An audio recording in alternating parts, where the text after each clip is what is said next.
Good evening. Thank you for tuning into Night Talk to TV. me.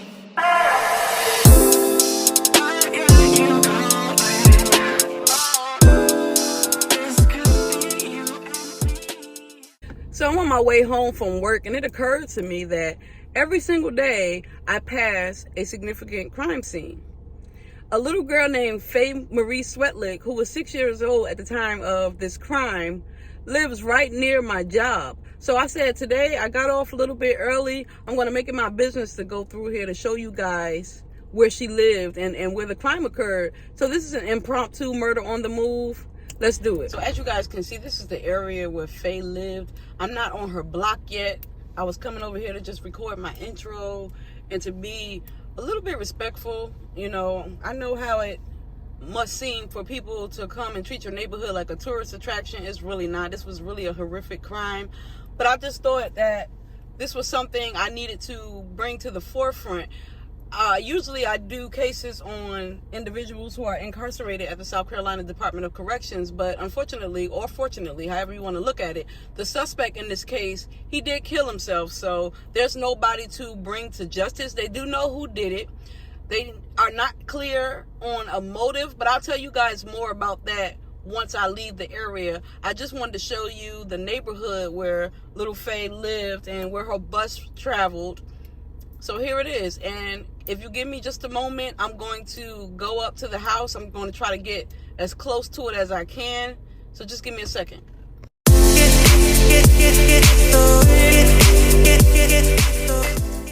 What makes this case all the more tragic is that the Christmas season just passed, Thanksgiving just passed, and this family has had to learn to go on without Faye. And if you look at the area, it's rather quiet over here. I mean, she was on her front porch when all of this occurred, and the neighbor, he slid through a hole in the fencing or however he did it, and he snatched this little girl. She was outside. Her mom had just gone inside for just a second, and it happened just that quick. But here's a look at the house where Faye Marie was. I'm trying to kind of be discreet. I don't want anybody to see that I am filming, but this is the side of it. That's where she was. There is somebody on the porch, but this is the house. This is where she was snatched, if you guys can see that. And I'm gonna go ahead and pull out of the neighborhood because, like I said, I don't want to appear disrespectful, and I don't want it to seem like I feel like this is a tourist attraction. The afternoon of February 10th, 2020, 6-year-old Faye Marie Swetlik went missing from the Churchill Heights area of KC, South Carolina. Day one of the disappearance, Faye was captured getting off of the school bus as she was a first grade student at Springdale Elementary School.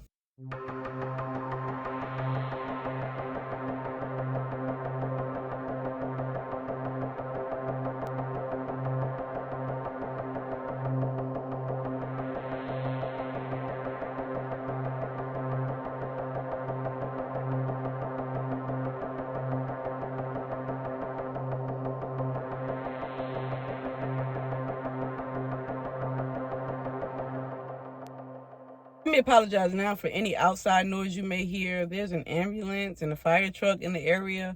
I'm not sure exactly where they are, but I hear it, so you guys might hear it too. But anyway, I have to pause right here and say that my niece will be 6 in February, and I could not imagine what these parents were going through. This little girl was just 6 years old.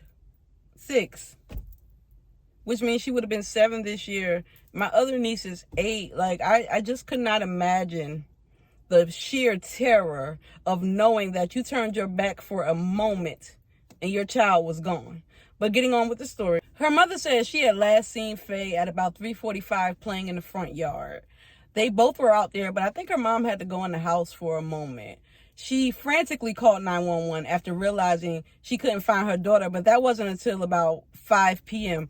And because of that, a lot of the suspicion surfaced around Faye's mother because they were trying to understand, like, how was you outside with your child? You were just there and you turn your back for a moment and she's gone, which I know only added to the distress that this woman was already in. To not only lose her child, but to get blamed for her disappearance is just, I mean, and you really can't blame the public, because a lot of times the right suspect is the person closest to the victim. But in this case, that was not the truth. Also, in a lot of cases, when the suspect calls 911, they don't always catch themselves when they speak of the victim as already deceased. Her mom didn't do that. She said, "I can't find Faye," which indicates that she was legit puzzled as to what happened to her daughter. She didn't have any slip-ups. People were critical of that gap in time. But she's a mother. Like, she was doing other things. How many times have you let your children go outside to play by themselves? It can happen to anyone. So her father lived out of state. I believe he lived in North Carolina at the time. He was being extremely cooperative, as was the mother. The only thing is, they did not want to show their faces in the media, which is totally up to them. That does not mean that they did anything to this little girl. But of course, the court of public opinion is always going to come up with their own theories and assumptions about what occurred. To add to the cooperation, every door in Churchill Heights was knocked on. Police left no stone unturned. They wanted to ensure that this little girl did not end up in someone's house, without supposing to be there, which she was not supposed to be there. She was supposed to be in her front yard where her mom left her. They knocked on every single door, including the suspects, who was very cooperative and allowed police inside of his home to search. Neighbors provided any security footage that they could, but there was no sign of little Faye. They went everywhere. They could not find this little girl for nothing. She showed up on no security footage other than her getting off the bus that day. People were upset that there was no Amber Alert declared, but really, police were saying she did not fit the criteria needed for an Amber Alert. Particularly, there was no car to describe. I mean, an Amber Alert normally goes out when there is a stranger abduction and there is a description of the car provided. In this case, there was no car. Volunteers were not allowed to search. They did not want any evidence to be contaminated. If you guys remember the JonBenet Ramsey case, evidence was destroyed from the very beginning. The area was not cordoned off. People were allowed in and out of the house. John was allowed to go and search for his daughter. And when he did find her, he went and he got the body, which destroyed a mountain of evidence, which I believe contributes to the fact that that case has not been solved to this day. But it's reasons that the police were weary of allowing people who were not trained to go out there and search for Faye, because they did not want to risk any evidence being destroyed, as they had none. The only thing they had was that 911 call, and the only thing that they knew is that this little girl had not been seen since about 3:45. Also, police were treating this as though Faye had just wandered off. They kept the search to within like a 1 mile radius of the home. They did not expand it for whatever reason. I don't know if they had a hunch from the very beginning, but as it turned out, they were right to look within that little area, because as I stated, there was no car to look for. She could not have disappeared. She was 6 years old. She didn't drive away. They thought she had just walked away, or they didn't know what was going on. So they kept the search area rather close, hoping that she would turn up at the end of the day. In the meantime, a vigil was held for Faye. Her teacher and classmates returned to school. They could not explain her absence, but they were all distraught. Everybody missed this little girl. And to add insult to injury, people were starting to say that evidence of Faye had turned up in a creek, or that her dead body had been located in the trunk of a car. People have no chill. They don't care if it's a child, a dog. They don't care. What is that to say about a little girl? But whatever the case, that's what they said. They started circulating rumors because they were so desperate for leads, and police had footage of cars being towed from around the property surfaced on Twitter and other social media outlets. But law enforcement began to deny any knowledge of cars being towed. It was more hoax footage, or maybe it was them not wanting to confirm or deny anybody's suspicions, because at this point they had nothing. They didn't want to risk, tipping off the suspect if he was in the area. So they just kept everything close to the vest. On day 3, police began to put their foot down. They made everybody leave the area who did not belong there, including the media.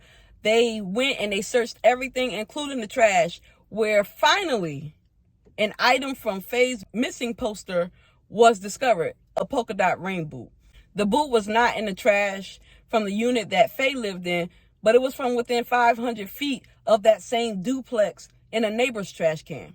Meanwhile, the police would get a tip from a neighbor's roommate stating that he had been found dead on the patio. He was actually out there bleeding at the time that he found him. So I don't know if he passed away while he was on the phone, but he found him bleeding on the patio. And we know that dead bodies don't bleed. So my guess is that he was ending his life. You know, he was at the end of life or nearing the end of his life. But by the time police arrived, he was deceased. At 602 Piccadilly Square. What I'd like to do now is allow Lexington County Coroner Margaret Fisher to step up to make ID on that person.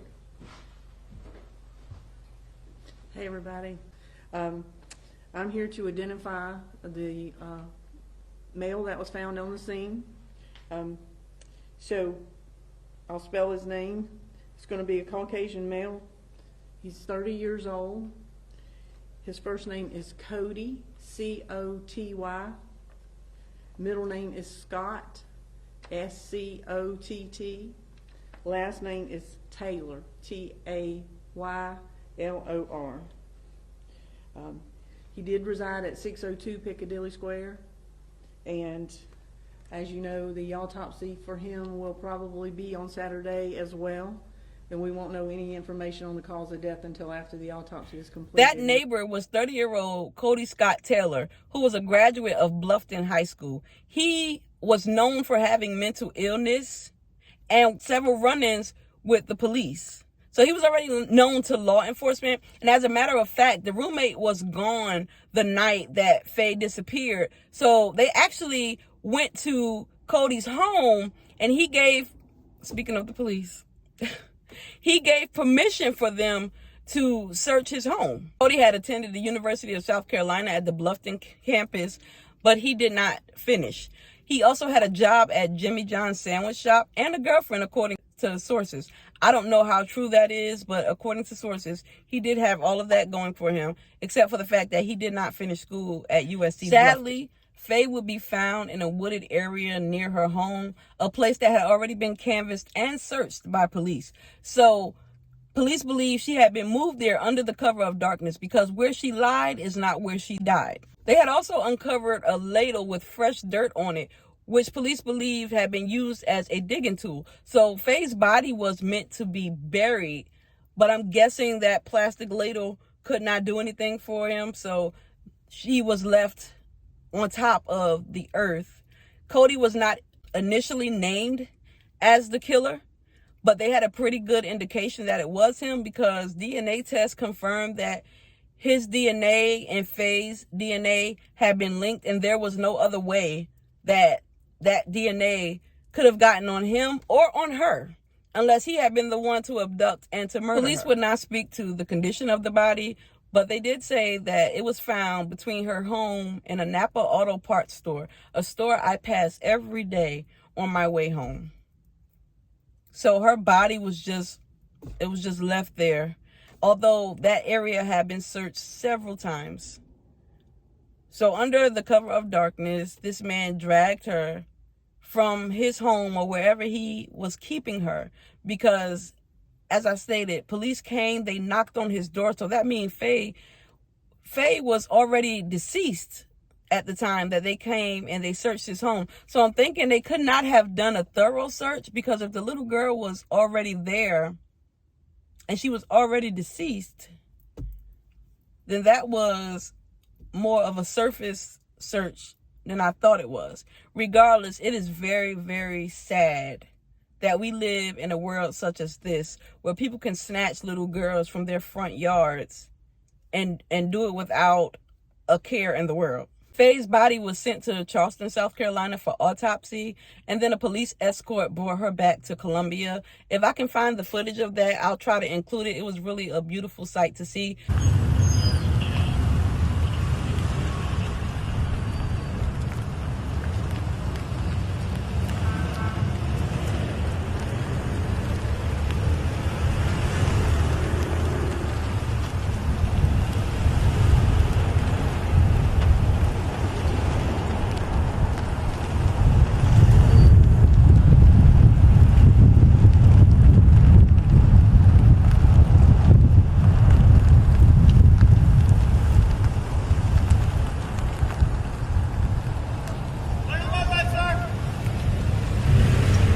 This little girl may not have been able to be protected in her final hours, but the way that they escorted her back to Colombia was really beautiful. And you could tell that law enforcement took it personally. I mean, she was 6 years old.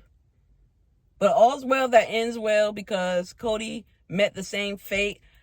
We don't know the condition of her body. I'm not sure exactly what the autopsy results were. I'll try to find those as well and try to include them.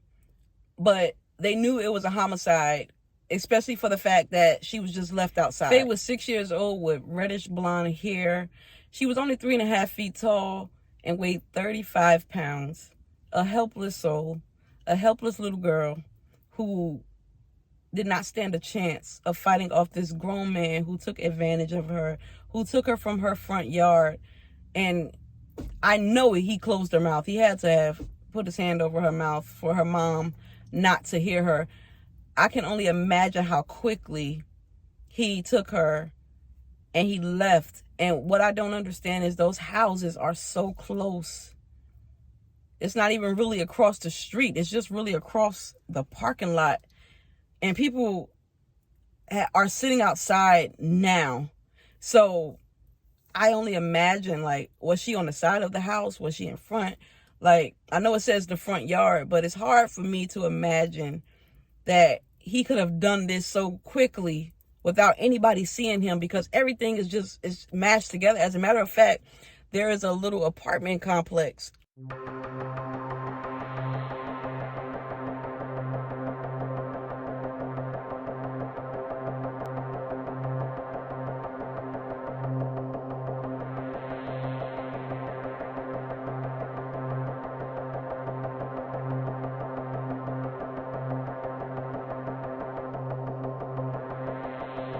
Like right on the same street.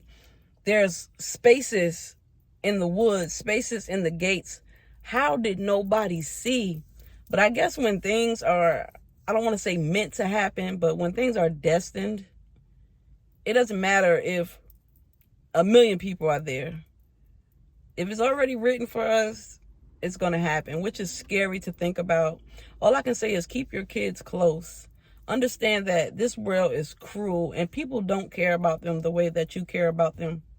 In the beginning of all this, when this first happened, I went on Cody's Facebook page because I just do things like that. And so many people were denouncing that they ever knew him. They were just saying, yeah, we were friends on Facebook, but I didn't know him in real life, because people were actually going after his friends and wanting to know how they could be friends with such a weirdo. And I mean all disrespect when I say that. But people were denouncing that they ever even knew this man, and for good reason. I mean, wow. But guys, it's getting dark out here. At the risk of further degrading the light in my video, I'm going to go ahead and call it a night. Thank you for tuning into Night TV. This was an impromptu episode of Murder on the Move.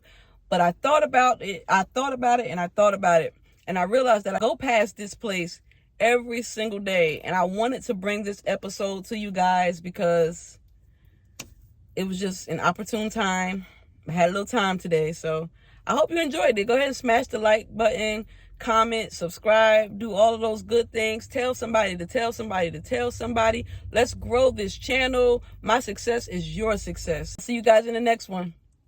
Peace.